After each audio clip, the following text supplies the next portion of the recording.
बातमी पाहणार आहोत आपण येवल्यातील आदिवासी बांधवांच्या मोर्चा संदर्भात। हैदराबाद गॅझेटियरचा आधार घेऊन बंजारा, धनगर, कैकाडी जातींना एसटी प्रवर्गात घेण्यास तीव्र विरोध होत आहे।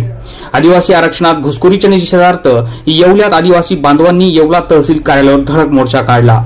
हैदराबाद गॅझेटनुसार बंजारा, धनगर, कैकाडी या जातींना आदिवासी प्रवर्गात आरक्षण देऊ नये, तसेच दुसऱ्या समाजाचे काही नेते दोन समाजामध्ये तेढ निर्माण होईल असे वक्तव्य करत असून अशा नेत्यांवर अॅट्रॉसिटी प्रमाणे गुन्हा दाखल करावा या मागणीसाठी नाशिकच्या येवल्यात आदिवासी बांधवांच्या वतीनं तहसील कार्यालयावर आदिवासी समाजाचे नेते तथा एकलव्य संघटनेचे संस्थापक अध्यक्ष शिवाजीराव ढवळे यांच्या नेतृत्वामध्ये भव्य असा धडक मोर्चा काढण्यात आला। या मोर्चा मध्ये नाशिक जिल्ह्यातील हजारो आदिवासी बांधवांनी सहभाग घेतला होता।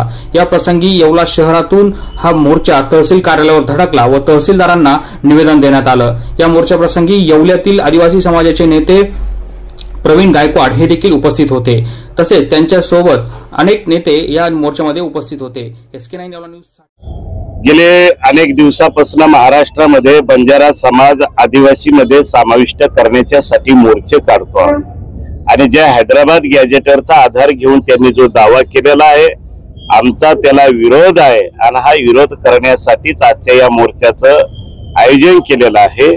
दुर्दैवानं भारतीय जनता पार्टी आणि त्यांचे मित्र पक्षाचे असलेले लोकप्रतिनिधी असंविधानिक पद्धतीनं बंजारा समाजाला पाठिंबा देण्यासाठी महाराष्ट्राकडे शिफारस पत्र देत आहेत। त्यांचाही निषेध करण्यासाठी आजच्या